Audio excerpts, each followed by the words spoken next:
O que faz um bom azeite? Sabe como escolher? Venha descobrir e explorar este produto tão importante da nossa gastronomia na Escola do Gosto. Dia 25 de novembro no Porto, venha provar e aprender com Ana Carrilho, Edgardo Pacheco e o chefe André Cabrita. Os lugares são limitados. Inscreva-se já em público.pt.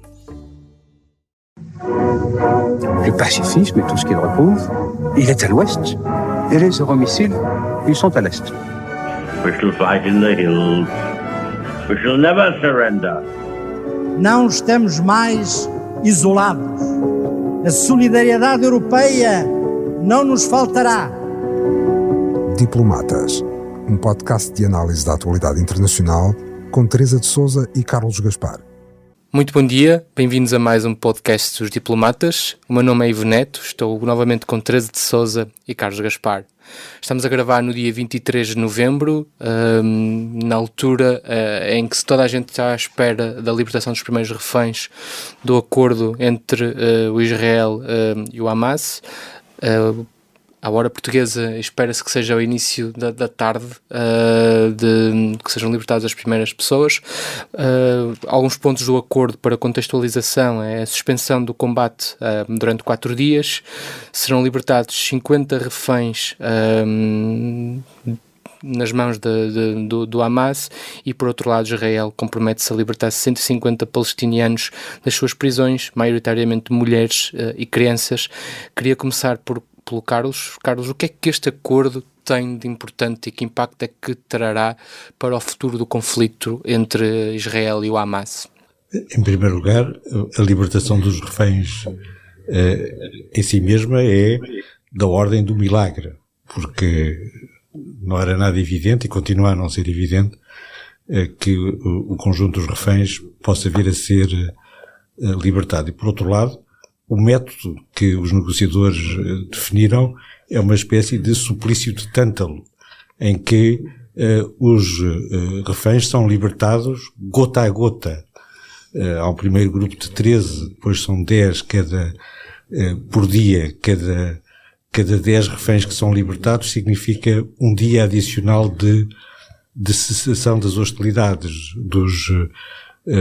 dos combates. Primeiro são ou devem ser 50 mulheres e crianças. 50 quer dizer 5 dias de pausa. Mas o que está previsto no acordo é uma fórmula, mais reféns, mais tempo de cessação das hostilidades e, portanto, depois destes 50 podem vir mais 50 e, portanto, outros tantos dias de pausa. Sempre num rácio de um refém israelita para 3 presos palestinianos.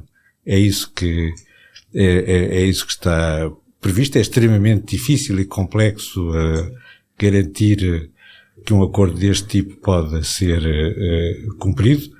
Houve um investimento sério e importante do Egito, dos Estados Unidos e os negociadores, naturalmente, do Qatar para chegar aqui. Israel insiste bem que se trata apenas de uma trégua, de uma pausa e não de um cessar-fogo. De todo é um cessar-fogo. Só haverá um cessar-fogo do ponto de vista de Israel depois de Israel ter destruído o aparelho militar do Hamas. E é relativamente difícil garantir a destruição completa do aparelho militar do Hamas, designadamente o sistema de túneis, enquanto lá estiverem reféns. Portanto, há também aqui uma ligação um pouco diabólica entre estes dois termos da equação que está em cima da mesa.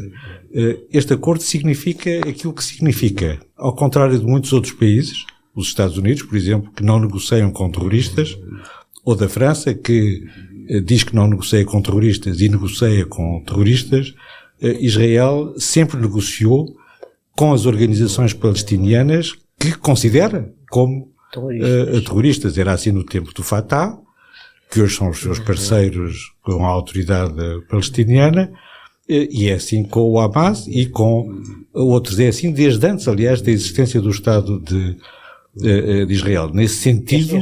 Este não é o primeiro caso das negociações, e acho que não estou enganado se disser que o atual responsável pelo Hamas faz parte de antigos prisioneiros libertados por Israel, correto? Exatamente. Portanto, as trocas de reféns por prisioneiros têm consequências e são dilemáticas para Israel e dividem a comunidade política de Israel. O responsável político e operacional do Hamas, que comandou o massacre de 7 de outubro, foi um preso palestiniano libertado na célebre troca de um soldado israelita por mais de 1000 presos palestinianos. Enfim, há aqui um problema que é um problema político e jurídico num Estado de Direito, como é o Estado de Israel, em que estas cassações de penas de prisão vão inclusivamente ao Supremo Tribunal. São um processo relativamente complexo. Este é apenas um primeiro passo. Não é um cessar-fogo, não é necessariamente conducente a um cessar-fogo. Depois de terminar este processo, esperemos que com a libertação do conjunto dos reféns, embora isso não esteja previsto, só está prevista a libertação de mulheres e crianças. Isso são cerca de 100 reféns, ainda ficam 140 que não são nem mulheres nem crianças. Quando este processo terminar, com toda a probabilidade, vão recomeçar os combates em Gaza para Israel completar aquilo que acha que é a sua prioridade, que definiu como a sua prioridade, que é destruir o aparelho militar do Hamas em Gaza. E a verdade é que estas últimas horas, desde que foi anunciada a trégua, têm sido marcadas por bombardeamentos constantes de Israel, nomeadamente na zona de Rafah, uma das zonas onde existem muitas pessoas à espera de sair dos territórios de Gaza. Teresa, olhando para este universo em suspenso, o que é que estas famílias podem esperar? A esta hora sabemos que já terá sido divulgada uma lista do nome dos reféns que o Hamas vai libertar. O que é que se pode esperar de quem está à espera das pessoas que estão do outro lado? Eu nem sou capaz de dizer o que é que se pode esperar, porque a ansiedade dessas pessoas deve ser absoluta e deve ser muito difícil imaginar o que sentem neste momento aquelas que são familiares de reféns que vão ser libertados e as outras. Eu só acrescentaria que há um aspecto importante deste acordo para a libertação de 50 reféns e para uma trégua, que é o facto da Cruz Vermelha Internacional poder visitar todos os outros reféns que ficam ainda nas mãos do Hamas, e isso é naturalmente também muito importante para as famílias. Queria só acrescentar que a pressão sobre o governo de Netanyahu para se preocupar a sério com os reféns não é só uma pressão que vem muito forte dos Estados Unidos, que também têm americanos entre os reféns, e da diplomacia ocidental, foi também... Pedro Sánchez a exigir mesmo isso. Mas houve uma pressão interna em Israel fortíssima, que eu acho que pesou mais ainda do que a pressão internacional sobre o governo para que desse prioridade à libertação dos reféns, e temos visto isso nos últimos dias, inclusivamente com a marcha de Tel Aviv a Jerusalém, e com, de facto, a maior parte da população israelita demonstrada em todas as sondagens com uma posição muito crítica em relação ao governo, justamente por não dar prioridade aos reféns, para além de ter permitido que eles se tornassem, obviamente, reféns depois do massacre de 7 de outubro. E essa pressão é importante, e eu friso mais uma vez, essa pressão só é possível, só resolve problemas num país que muitas vezes a gente se esquece, é uma democracia liberal funcional, em que a opinião pública tem de facto uma força muito grande e continuará a ter uma força muito grande. E sem direcionar esta pergunta para nenhum de vocês, fica um bocadinho à vontade de quem quiser avançar. Esta trégua, esta conversação entre Israel e o Hamas pode ser encarada como uma primeira vitória política do movimento islamista? Pelo menos quando um governo de Israel tem de negociar com a Hamas, dá-lhe um estatuto que tem alguma importância, mas como o Carlos sublinhou há pouco, não é uma coisa nova. Portanto, o governo de Israel, governos de Israel já negociaram com vários movimentos que consideravam terroristas e, portanto, não há aqui da parte de Israel uma mudança de comportamento. Há, evidentemente, o interesse do Hamas, que eu imagino que, do ponto de vista militar em Gaza, deve estar neste momento bastante debilitado. Não é por acaso que as forças israelitas têm começado a entrar nos túneis na cidade subterrânea sobre a cidade de Gaza e sobre a faixa de Gaza construída pelo Hamas ao longo do tempo. Os bombardeamentos têm sido em muitas ocasiões bastante efetivos e o Hamas é neste momento uma força relativamente enfraquecida. E eu creio que este reconhecimento internacional de que é um interlocutor do governo de Israel não vem acrescentar muita coisa à situação política atual e à relação de forças entre Israel e o Hamas. Eu devo só sublinhar que, por razões que se prendem com as relações de força internacionais e as relações de força no Médio Oriente, o Hamas não pôde contar nem com o apoio do Irão, não no sentido de lhe fornecer dinheiro e armas, que forneceu e continua a fornecer, mas no sentido de se envolver diretamente neste conflito. Não pôde contar com o apoio do Hezbollah para a abertura de uma segunda frente a norte, como se imaginou numa altura, e portanto acho que a situação do Hamas não é neste momento propriamente famosa, e que este acordo resulta também disso, naturalmente, para além da pressão da opinião pública internacional e de Israel, para que se dê prioridade à libertação dos reféns.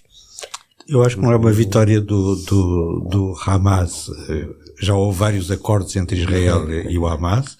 Havia um acordo de cessar-fogo vigente no dia 6 de outubro de 2023, que foi rompido pela invasão do Hamas e pelo massacre de mais de 1000 judeus fora da faixa de Gaza. Uma derrota seria aceitar o cessar-fogo antes de o Hamas estar, a infraestrutura militar do Hamas estar destruída. A Teresa sublinhou, e muito bem, que há aqui uma opinião pública interna muito forte e tanto mais importante quanto vai haver eleições a seguir a um eventual cessar-fogo para os israelitas se verem livres deste horrível governo. E a opinião pública é unânime em defender que esta situação, o massacre de 7 de outubro, não se pode repetir, e que a condição de ele não se repetir é acabar com o Hamas. Portanto, também aí, pela lógica da democracia liberal, e sobretudo na véspera de eleições, é pouco provável que haja um cessar-fogo antes das operações militares estarem concluídas. Um cessar-fogo, neste conjunto, é uma derrota de Israel. Um acordo é mais um acordo com o Hamas, exigido pela opinião pública ocidental, e era nesse sentido que eu me estava a exprimir, que teve a negociação, o apoio de atores regionais importantes. Eu vou fazer uma pergunta que não estava aqui no plano, mas tenho de a fazer porque vocês já falaram várias vezes disto. Mas é possível sequer imaginar acabar verdadeiramente com o Hamas? A estrutura militar não é acabar com uma entidade política, isso não tem o menor sentido. Claro, não é? Nem com uma ideologia. Nem com uma ideologia, com certeza. Mas a estrutura militar seria mais rápido se os reféns não estivessem no sistema de túneis, porque enquanto eles estiverem no sistema de túneis não se pode usar métodos mais expeditos para destruir o sistema de túneis. Portanto, é mais lento, demora mais tempo, não é? Mas há, obviamente, um alarido na opinião pública internacional, que é inevitável pela brutalidade do cerco e daquelas condições terríveis, mas, como diz a Teresa, é uma democracia pluralista e no final do dia a política interna comanda a política externa. Muito bem. Vamos mudar aqui um bocadinho então de tema, porque já gastamos, mas já usamos muito o nosso tema neste assunto, que é verdadeiramente importante.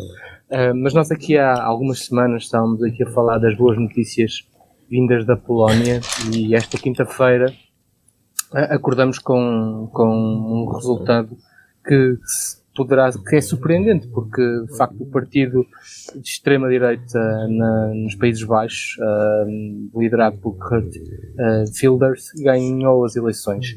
Eu deixo aqui três pontos que foram feitos e defendidos durante a campanha: o fim do asilo para refugiados, o fim da nacionalidade dos Países Baixos para as pessoas que cometam crimes, e a proibição de escolas islâmicas, do Alcorão e o uso de véu em edifícios governamentais. Teresa, o que é que isto representa para a Europa quando estamos a menos de um ano das eleições europeias? É um péssimo sinal, evidentemente, porque aconteceu na Holanda é diferente do que acontece na Polónia ou na Hungria ou na Eslováquia, embora também seja muito grave aquilo que acontece nesses países. Não estou a desvalorizar o impacto disso na União Europeia, mas temos de lembrar que a Holanda é um país fundador da Comunidade Europeia, é uma democracia ocidental rica e desenvolvida, tem tido um papel ativo na construção europeia, sempre teve, e ver um país com estas características e com este desempenho no quadro da construção europeia, ver que um partido de extrema-direita ganha eleições, ainda por cima de uma maneira tão clara, nem sequer houve uma proximidade entre os votos e os deputados que o partido de Wilders vai eleger para o Parlamento, e as duas formações que ficaram imediatamente a seguir, o centro-direita e o centro-esquerda, é obviamente muito preocupante, e é preocupante por duas razões fundamentais. Primeiro, porque não é inédito, estamos a ver o avanço dos partidos de extrema-direita, nacionalistas, populistas, na maior parte dos países europeus, e isso vai refletir-se necessariamente nas eleições europeias, e é muito preocupante porque estamos a assistir à normalização dessas forças políticas. Deixaram de ser fenómenos extremos à margem dos sistemas político-partidários da União Europeia, sobretudo das democracias ocidentais, passaram a ser partidos do mainstream, passaram a ser partidos que disputam diretamente os governos, a participação nos governos e até, neste caso, a liderança, a eventual liderança de uma democracia que nós víamos como robusta, tradicional, moderada, importante no quadro europeu. Tu referiste esses 3 aspectos do programa. A grande razão para o avanço dos partidos de extrema-direita e populistas na Europa está no seu combate à imigração, na sua atitude racista e xenófoba, e no eco que isso tem entre a população europeia. É uma questão que não se pode esconder e que tem de ser debatida, mas no caso holandês, dos Países Baixos e mesmo noutros casos, são partidos, no caso de Geert Wilders, isso é assumido claramente, são partidos anti-europeus, anti-Constituição Europeia, anti-União Europeia. No programa de Wilders está a realização de um referendo para saber se os Países Baixos se mantêm ou não na União Europeia, e são, no caso de Wilders também é claríssimo, contra o apoio da União Europeia à Ucrânia. No programa dele está estabelecido que o apoio à Ucrânia deve acabar imediatamente, e estas duas dimensões, para além da questão xenófoba, dizem claramente o impacto terrível que estas vitórias, esta normalização da extrema-direita na Europa pode ter na própria União Europeia. Apesar desta vitória, Carlos, percebemos que vai ser um longo período ainda de negociações com outros partidos para um eventual acordo. Será possível este acordo amplo, liderado por este partido muito particular? É possível. Ele foi o partido mais votado e, nesse sentido, pela primeira vez é possível uma situação deste tipo, que é inédita nos países da Europa Ocidental, ao contrário do que acontece nos países da Europa Central e Oriental. E esta votação lembra-nos também que há um limite para a capacidade de integração das nossas sociedades de imigrantes. As nossas sociedades precisam de imigrantes, são sociedades envelhecidas, são sociedades abertas, mas há um limite. E quando esse limite é ultrapassado, esta ameaça racista, xenófoba, aparece e cresce muito rapidamente e, por vezes, com efeitos que são previsíveis e disruptivos, designadamente para a balança europeia. O Geert Wilders é um amigo de Putin e a Europa está em guerra com a Rússia de Putin. E é inevitável fazer esta pergunta também. Isto poderá ter um efeito mimético noutros países e particularmente em Portugal, que estamos a meses das próximas eleições legislativas? Há um efeito de vaga que não deve ser, que não deve ser menosprezado, sobretudo quando há a mesma combinação de um crescimento descontrolado da imigração e se atingem os limites da capacidade de integração. Isso em Portugal está a acontecer. Eu só queria acrescentar que há aqui um fenómeno que se soma a este e que é na Europa e na Europa Ocidental também, e que é preocupante, que é uma certa tendência dos partidos de centro-direita tradicionais de se deixarem atrair pelas bandeiras políticas dos partidos de extrema-direita, naquela ideia de que assim travam a sangria de votos dos partidos tradicionais para os partidos de extrema-direita. Isso tem sido provado na prática que não funciona assim, não resulta, mas este enfraquecimento do centro-direita é também uma preocupação, é também um sinal preocupante de que esta normalização pode ser mais enraizada, mais perigosa do que nos parece às vezes à primeira vista. Acho que há um paralelismo com o caso português, evidentemente.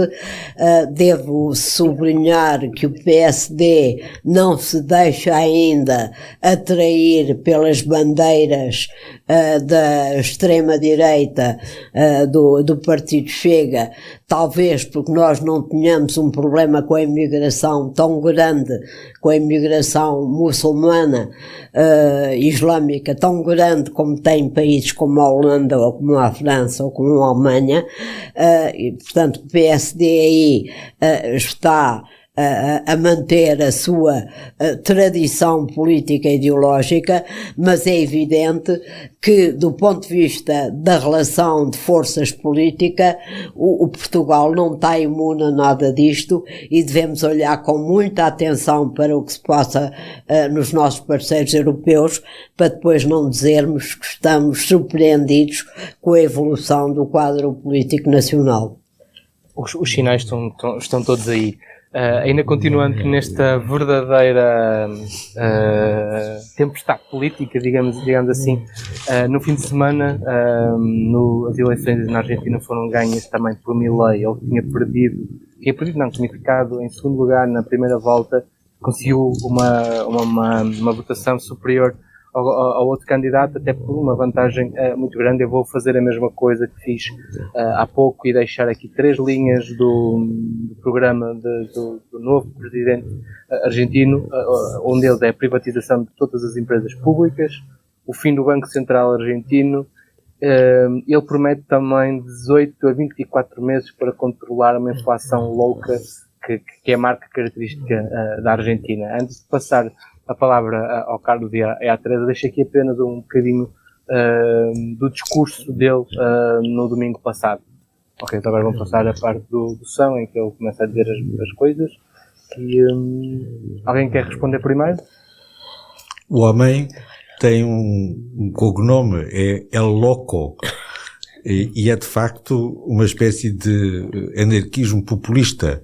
Este presidente da Argentina acha que o Estado é uma associação criminosa e, portanto, o seu programa é destruir o Estado. Não apenas destruir o Estado, que aliás já está em bastante mau estado, depois de vários anos de populismo peronista, quer também acabar com o Mercosul e pôr fim às relações com a China. O Brasil e a China, o Brasil no Mercosul e a China internacionalmente, são os 2 principais parceiros económicos da Argentina e, portanto, uma política nesse sentido deve ter efeitos desastrosos. Neste caso há, aliás, como houve no Brasil, uma eleição que vai provocar uma viragem na política externa. No Brasil passámos de uma política alinhada com os Estados Unidos para uma política alinhada com a China, e aqui vamos passar de uma política alinhada com a China e com a Rússia para uma política alinhada com os Estados Unidos. O resultado destas viragens que resultam diretamente de eleições excessivamente ideológicas e com personagens populistas é isso que eles estão. É louco, não é? Há várias versões de loucura ali à solta. Isso significa que, como um todo, a América do Sul vai tornar-se irrelevante para a política internacional. O Há aqui um fenómeno que evidentemente na Argentina ou na América Latina tem condições muito diferentes das europeias, não tem qualquer comparação, mas há aqui um fenómeno de descontentamento, sobretudo das classes médias na Europa ou na América Latina, na Argentina, onde elas também existem. A Argentina já foi há muito tempo um país rico e desenvolvido, que no fim alimenta esta procura de qualquer coisa que venha de fora, que seja diferente, que apresente um discurso diferente, porque tudo aquilo que era o habitual na paisagem política já foi experimentado e não resolveu.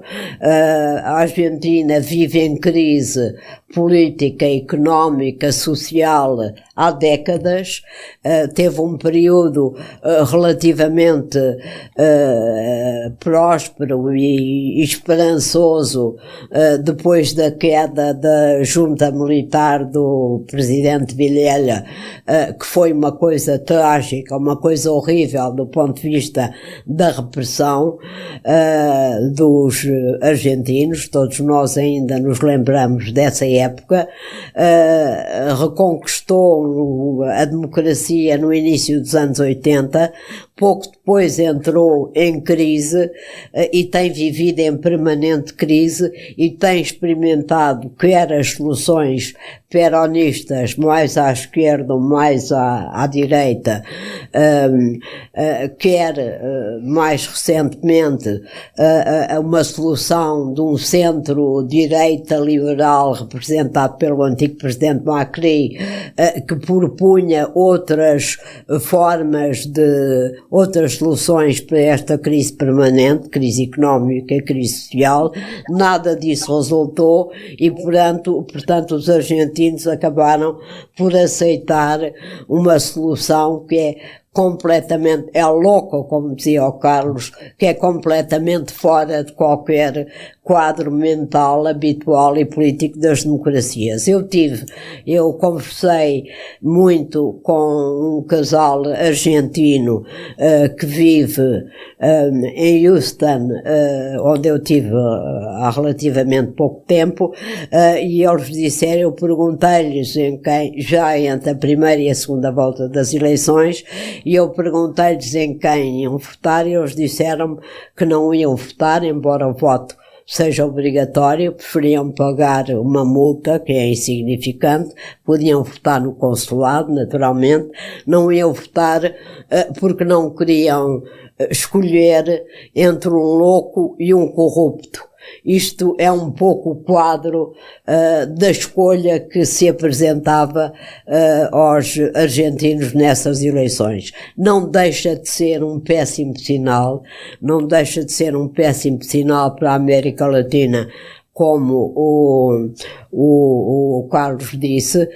Agora só queria acrescentar que não imagino que as várias soluções verdadeiramente fora de qualquer ideia que nós aceitemos como normal, que Javier Milei propõe, venham a ser realizáveis.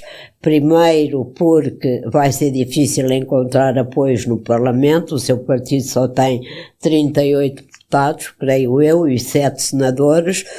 Segundo, porque a situação na Argentina, do ponto de vista económico, é suficientemente grave e complexa para não se resolver com estas fórmulas mágicas, como por exemplo a dolarização da economia, quando a Argentina não tem reservas em dólares, portanto não sabemos como é que isso pode acontecer, e esta ideia que se cria de que algum problema vai ser resolvido, eu creio que nenhum problema vai ser resolvido, e isso é mau evidentemente para os argentinos, mas é a prova de que este tipo de soluções radicais e populistas também não resolvem grande coisa. Eu adorava continuar a debater este ponto, até porque o efeito borboleta, e nós iremos lidar com estas situações de uma maneira ou de outra nos próximos meses, mas queria falar de outro tópico igualmente importante. Esta semana celebrou-se 10 anos da Euromaidan na Ucrânia, e por Kiev passaram figuras muito importantes: Lloyd Austin, Charles Michel e o Ministro da Defesa alemão Boris Pistorius. Antes de vos fazer uma pergunta, queria só deixar aqui uma pequena declaração de Zelensky, que não sendo desta semana, é de há 2 semanas, mas que vai um bocadinho ao encontro do que foi a mensagem deixada por Zelensky nestes encontros. Ele aqui está a dizer que a guerra está sendo desgastante e que vão ser sacrificadas muitas pessoas. Carlos, aqui vemos o presidente Zelensky, e foi uma mensagem que ele deixou ao longo da semana. Lembro-me particularmente de um ponto em que ele diz que não nos deixem perder ou não aceitar o alargamento da União Europeia e, no fundo, a entrada da Ucrânia na União Europeia. A Ucrânia está aqui numa fase decisiva. Politicamente não tem nenhum trunfo para mostrar ao Ocidente, porque a contraofensiva não decorreu como se esperava, e o próximo ano, em termos políticos, aliás, como nós temos vindo a abordar ao longo deste programa, é também uma indefinição. É este um dos pontos mais complicados da defesa ucraniana desde fevereiro de 2022? Tem um trunfo muito importante, que é a ética da coragem. E a ética da coragem de Zelensky inspira toda a geração que viu cair o muro de Berlim e que recusa em absoluto que a Europa regresse a uma lógica de autoritarismo e de populismo. Esse trunfo é fundamental.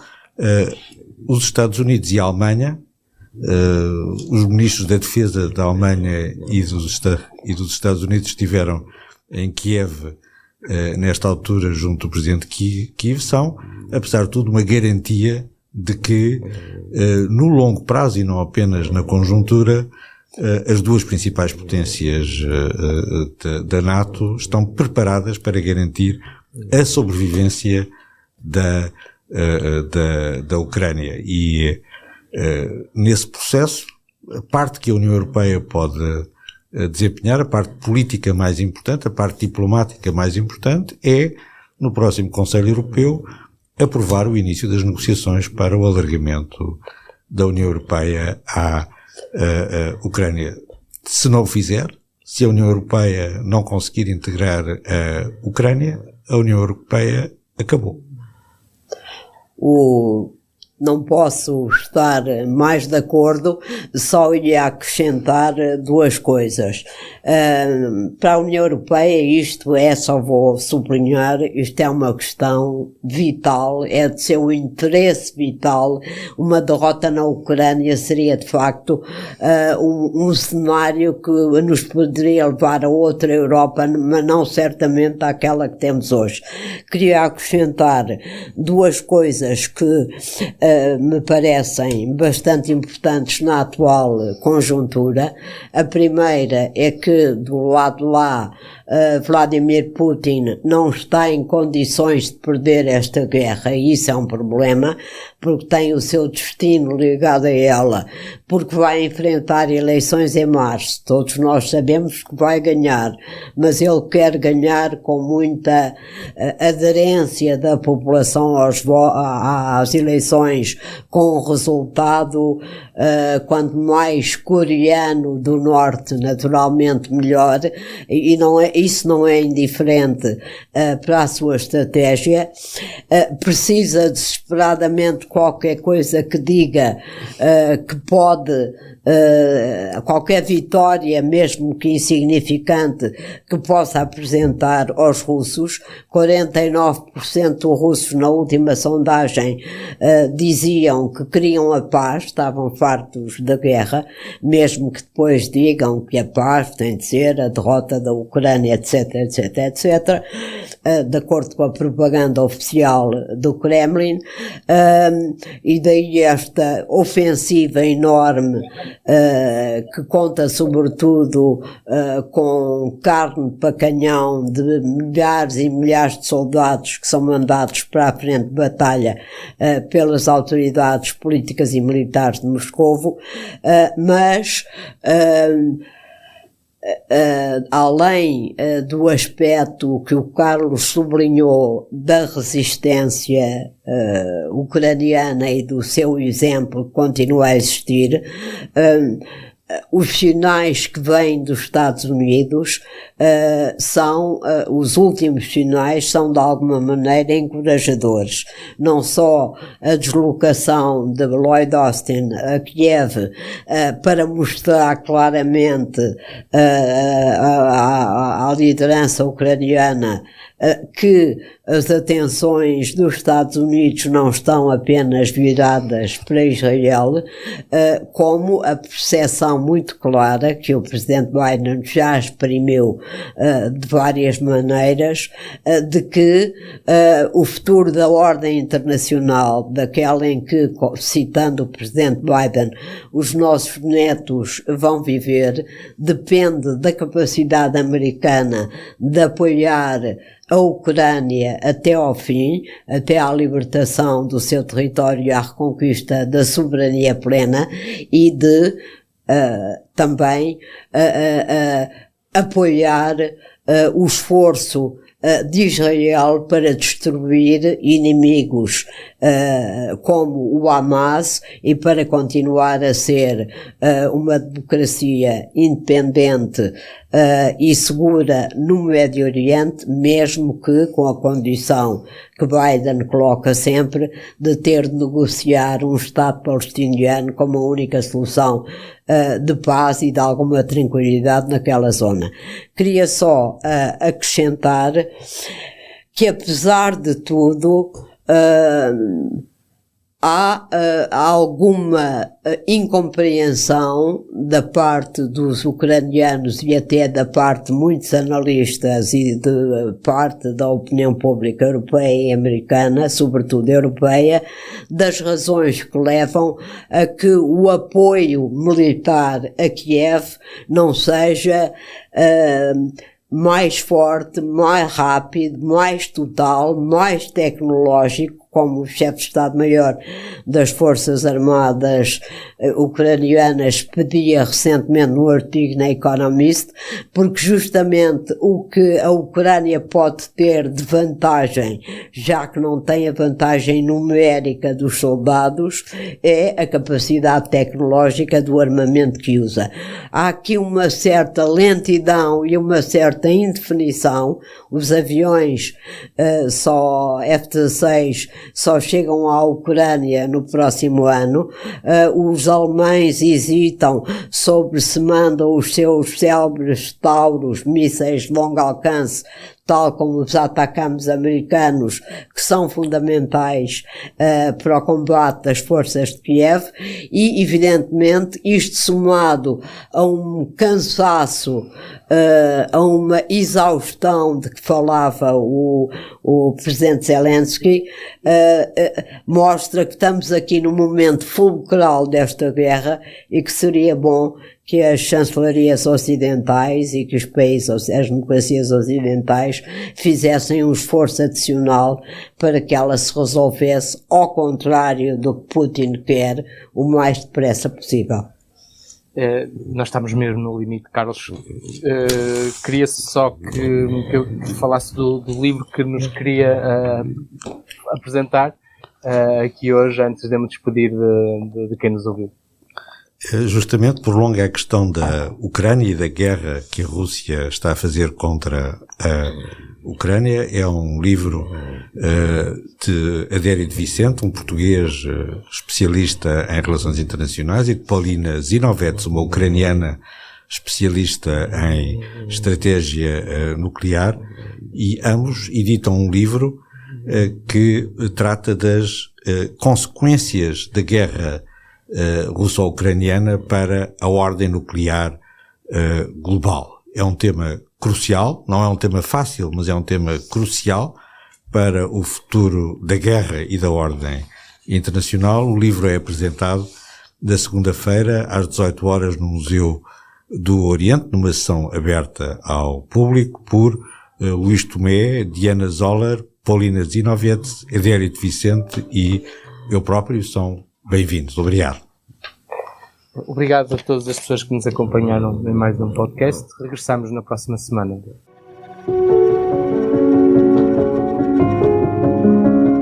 O podcast Diplomatas é uma parceria Público-IPRI, Instituto Português de Relações Internacionais.